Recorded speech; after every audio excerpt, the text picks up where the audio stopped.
여러분 반갑습니다. 2021년 새롭게 진행될 옥정 서문학교의 수요 성경 강해에 함께 해주셔서 대단히 감사합니다. 오늘부터 약 20주 동안 욥기 강해를 진행하겠습니다. 여러분도 잘 알고 계시듯 욥기는 고난이라는 주제를 담고 있습니다. 그래서 어떤 면에서는 욥기에 대한 사전 이해나 사전 지식은 그다지 중요해 보이지 않습니다. 왜냐하면 저와 여러분 중에 고난을 경험해 보지 않은 분은 없기 때문입니다. 저와 여러분이 살아오면서 경험한 고난들은 욥기를 이해하기 위한 사전 이해 또는 사전 지식으로 충분합니다. 그럼에도 불구하고 오늘 욥기를 읽는다는 것을 주제로 욥기에 대한 개론적인 내용을 살펴보고자 하는 이유는 욥기라는 성경이 기존의 성경에 대한 독해 문법과는 다른 방식으로 읽어야 하기 때문입니다. 이제 여러분의 힘찬 박수와 함께 욥기 첫 강해를 시작하겠습니다. 고난이라는 것은 우리가 살아가면서 피할 수 없는, 어쩔 수 없이 대면해야 하는 참 반갑지 않은 손님입니다. 내가 당하는 고난 또는 내 가족이나 가까운 이웃이 당하는 고난은 여러 측면에서 나에게 고통을 줍니다. 고난은 육체적 고통을 줍니다. 그리고 고난은 정서적인 고통을 수반합니다. 그런데 고난은 육체적 고통과 정서적 고통에 그치지 않습니다. 고난은 우리를 지적인 고통으로 이끕니다. 왜 고난이 생기는가? 무고한 이들이 당하는 고난에는 어떤 목적과 의미가 있는가? 하나님이 우리를 내버려 두셨다고 느낄 때에도 그분의 사랑과 돌보심, 긍휼에 대해 계속 이야기할 수 있는가? 고난은 우리에게 이러한 질문을 던지게 합니다. 그리고 욥기는 바로 이러한 질문을 다루고 있는 책입니다. 욥기를 통해 우리는 견딜 수 없고 끝없어 보이는 고통을 당하고 있는 선하고 경건한 사람을 만나게 됩니다. 그리고 욥이 당하는 고통은 오늘 나와 우리가 처한 고통과 불행의 상황을 대면하게 합니다. 교회 오빠라는 영화가 있습니다. 저는 처음에 이 영화 제목만 보고 무슨 삼류 에로 영화인 줄 알았습니다. 하지만 아니었습니다. 이 영화를 보고 펑펑 울었습니다. 이 영화는 믿음 좋은 이관희 집사님과 오은주 집사님 부부를 다루고 있는 일종의 다큐멘터리 영화입니다. 아내 오은주 집사님이 딸 아이를 출산하고 산후조리원에서 나오는 날 남편 이관희 집사님이 대장암 사기가 확진되었다는 소식을 듣습니다. 이 갑작스러운 소식에 어머님이 충격을 받고 돌아가십니다. 그리고 남편의 항암 치료가 종료된 지 일주일도 채 안 돼요. 아내 오은주 집사는 자신이 혈액암 사기임을 알게 됩니다. 잠시도 숨 쉴 틈 없이 밀려오는 고난의 파도를 맞으면서도 이 부부는 결코 부서지지 않습니다. 이 부부는 깊은 탄식 속에서 하나님께 기도로 매달립니다. 도저히 이해할 수조차 없는 고난 속에서도 남편 이관희 집사는 그 누구도 원망하지 않습니다. 무엇보다 주님에 대한 신뢰를 결코 거두지 않습니다. 영화 교회 오빠는 무시무시한 고난을 견디는 부부의 모습을, 그리고 결국 이관희 집사님이 주님의 품에 안길 때까지의 모습을 담담히 그려내고 있습니다. 이 영화를 보면서 이 부부가 당하는 고난이 영화가 아닌 실제라는 사실에 놀라게 됩니다. 그리고 죽음의 순간까지 하나님을 의심하거나 원망하지 않는 이관희 집사님의 모습에 또 놀라게 됩니다. 이관희 집사님은 이 시대의 욥이라 할 수 있습니다. 이 영화도 고 이관희 집사님을 여러 번 욥으로 표현하고 있습니다. 하지만 조심스럽게 말씀드릴 수 있는 것은 성경 속 욥의 모습은 고 이관희 집사님의 모습과는 다르다는 사실입니다. 물론 욥은 이관희 집사님과 같이 우리가 일반적으로 이해하고 있는 믿음의 전형을 보여줍니다. 그러나 그것은 잠깐입니다. 이내 욥은 탄식합니다. 욥은 모든 것이 잘못되었다고 느끼면서도 마치 모든 것이 괜찮은 것처럼 꾸미지 않습니다. 그래서 욥은 믿음이 없어 보이기도 하고 때로 불경스러워 보이기까지도 합니다. 마치 피카소의 인물화와 비슷합니다. 저는 평소에 피카소가 왜 위대한 화가로 불리는지, 피카소의 그림이 왜 훌륭한지를 잘 몰랐습니다. 특히 피카소가 그린 인물화를 보면 차라리 사진 찍어 놓은 것처럼 사람의 모습을 실제로 똑같이 그려놓은 인물화가 더 잘 그린 그림이 아닌가 생각이 들곤 했습니다. 하지만 나중에 알게 되었습니다. 피카소는 한 화폭에 한 인물의 여러 측면을 그려 넣었던 것입니다. 대부분의 인물화는 한 사람의 한 가지 모습만 담고 있습니다. 그러나 그렇게 한 가지 모습만 가지고 살아가는 사람이 이 세상에 어디 있습니까? 그런데 피카소의 그림은 기쁠 때와 슬플 때, 우수에 차 있을 때와 사랑스러울 때 등 여러 가지 면을 모두 담아냅니다. 제한된 화폭이지만 그 안에 인생의 모습을 모두 담아냅니다. 그래서 피카소의 인물화가 위대한 것이죠. 욥기가 그러합니다. 욥기는 욥의 한 가지 면만 그려내고 있지 않습니다. 그리고 욥기를 읽는 우리 역시 어떤 주어진 한 가지의 기준이나 잣대만을 가지고 읽어서도 안 됩니다. 욥기는 객관적 관찰과 이해보다 욥의 실존적 체험과 깨달음을 주목해서 읽어야 합니다.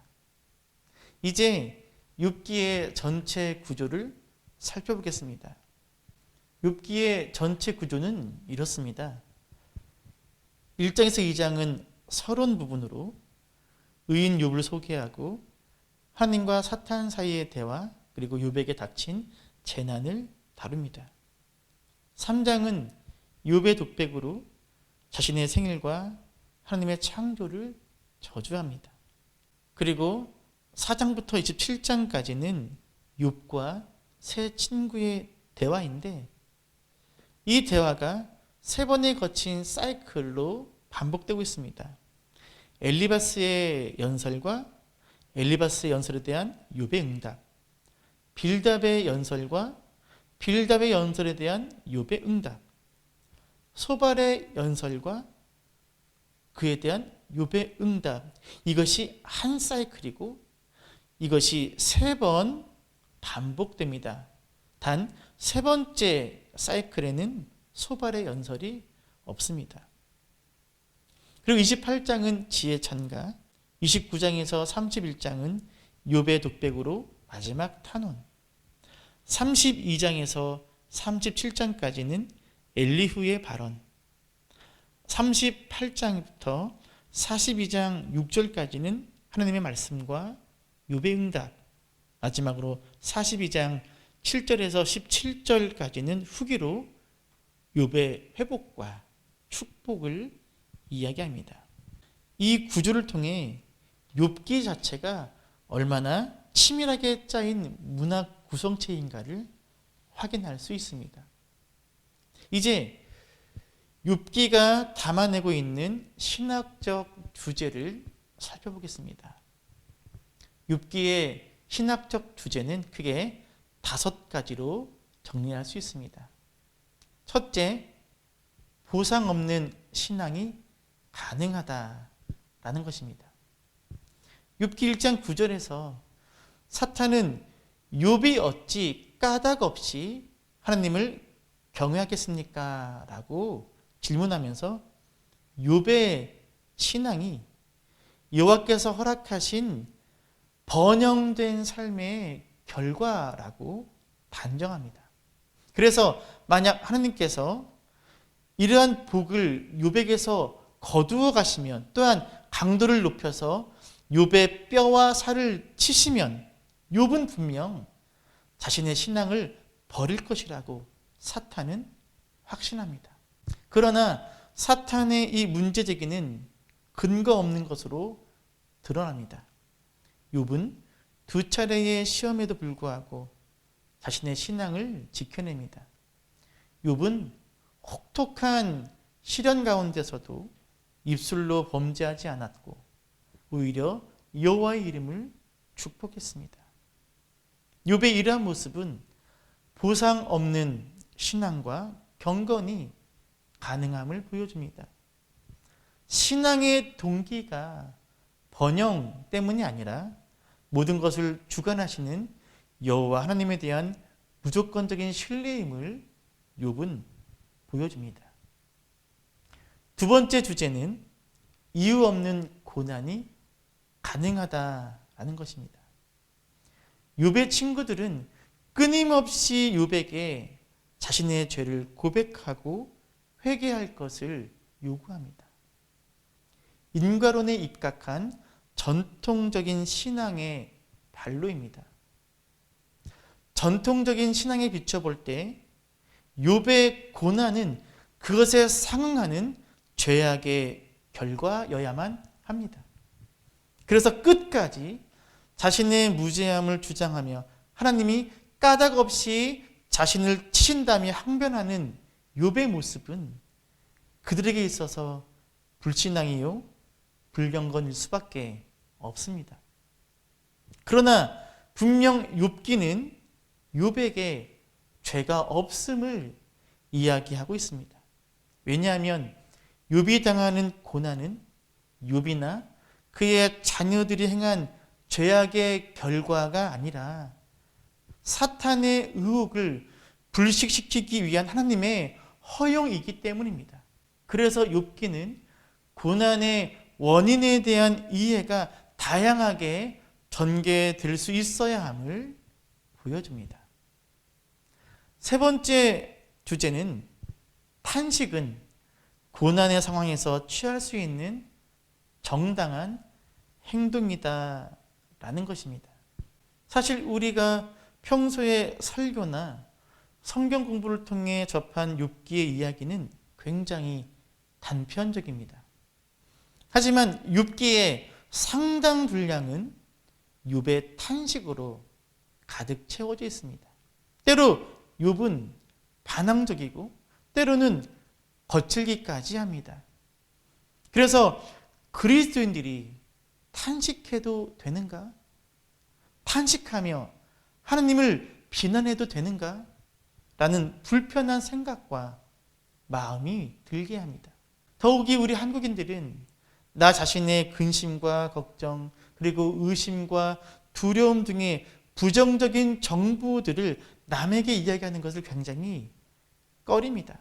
그래서 모든 문제나 어려움이 해결된 후에야 그것들을 밝히고 이야기하는 경우가 참 많습니다.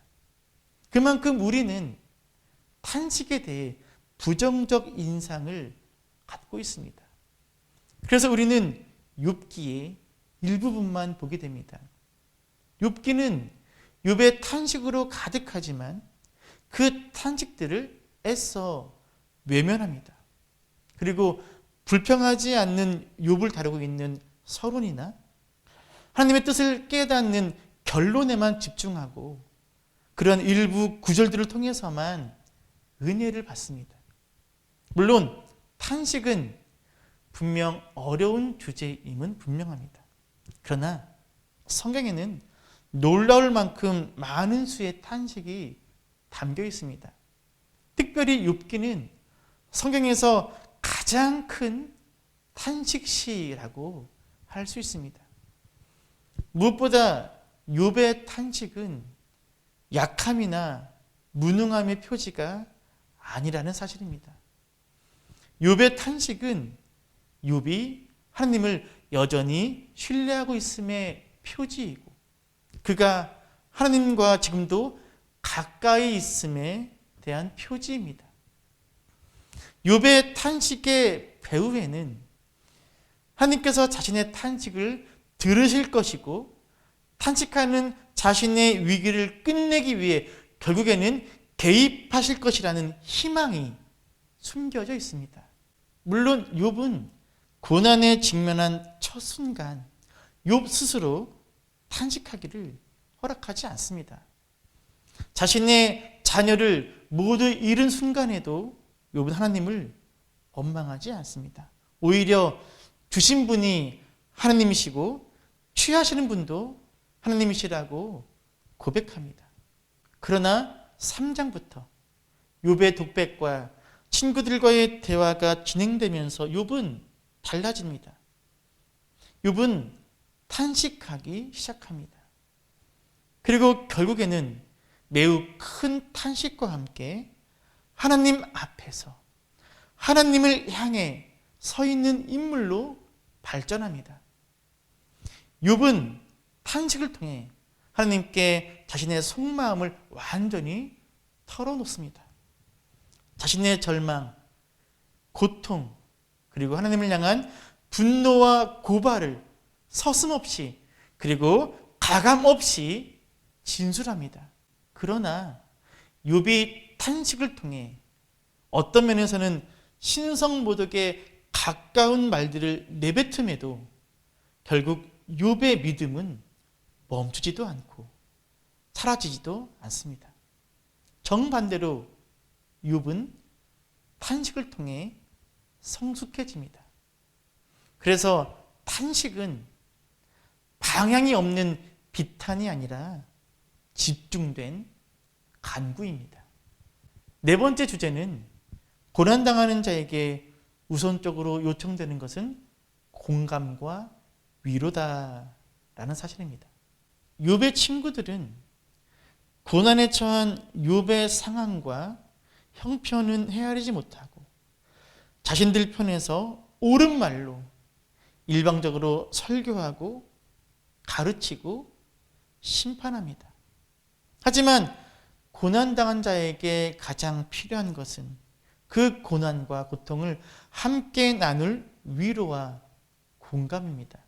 그래서 욥을 향해 하나님에 대해서만 말하는 것이 아니라 욥과 함께 하나님을 향하여 말하는 태도와 자세가 요구됩니다. 다섯 번째 주제는 창조주 하나님은 인간의 이해를 초월하여 섭리하신다는 것입니다. 하나님은 인간의 지식을 능가하는 창조 세계의 비밀들을 욥의 눈앞에 똑똑히 보여주십니다. 하나님이 유지하시고 운행하시는 창조 세계는 인간의 이해를 뛰어넘는 오직 하나님의 자유로운 주권 안에 있는 세계라는 사실을 욥기는 분명하게 보여주고 있습니다. 보상 없는 신앙이 가능하다. 이유 없는 고난이 가능하다. 탄식은 고난의 상황에서 취할 수 있는 정당한 행동이다. 고난당하는 자에게 우선적으로 요구되는 것은 공감과 위로다. 창조주 하나님은 인간의 이해를 초월하여 섭리하신다. 이렇게 5가지의 큰 신학적 주제를 담고 있는 욥기를 다음 주부터 찬찬히 살펴보도록 하겠습니다. 이제 끝으로 욥기를 읽는다는 것이 어떤 의미인지를 생각해 보고자 합니다. 욥기에는 이유를 알 수 없는 시련으로 인해 상처를 입고 몸부림치는 존재의 아우성이 담겨 있습니다. 살갗이 벗겨지고 뼈가 드러나는 것 같은 혹독한 시련 속에서도 욥은 하나님을 부정하지 않습니다. 하지만 그렇다고 해서 모든 것을 하나님의 뜻으로 받아들이지도 않습니다. 욥은 불경하다 싶을 정도로 하나님의 의에 대해 묻고 또 묻습니다. 이해를 추구하는 신앙이 옳은지, 신앙을 추구하는 이해가 옳은지 누구도 쉽게 답할 수는 없습니다. 고난에 처한 사람은 이 둘 사이에 난 벼랑길을 어지럼증과 싸우며 한 걸음씩 걸어갈 뿐이기 때문입니다. 어차피 정답이 없는 게 인생이라지만 그럼에도 불구하고 살라는 명령을 받았기에 우리는 살아야 합니다. 살아갈 힘과 의미를 다 잃고도 견디며 살아야 합니다. 그래서 우리는 욥기를 읽어야 합니다. 욥기를 읽는다는 것은 욥의 자리에 서 보는 일입니다. 욥기를 읽는다는 것은 욥과 함께 동행하는 것입니다. 욥기를 읽는다는 것은 욥의 눈으로 세상을 보는 것입니다. 욥기를 읽는다는 것은 나와 내가 살아내는 세상을 만난다는 것입니다. 이러한 의미를 기억하면서 부족한 종이지만 저와 함께 욥기를 함께 읽어가도록 하겠습니다. 앞으로 약 20주 정도 진행될 욥기 강해에 제가 충실한 안내자가 되어 욥이 걸었던 아픈 것과 행복한 것과의 그 동행의 길로 여러분을 인도하도록 하겠습니다. 다음 주엔 욥기 1장을 강의하도록 하겠습니다. 욥기 1장을 집중해서 여러 번 읽어오시면 큰 도움이 되겠죠. 이것으로 옥정 서문학교의 욥기 강의 첫 번째 시간을 마치겠습니다. 다음 주 수요일에 뵙겠습니다. 감사합니다. 나의 길 오직 그가 하시나니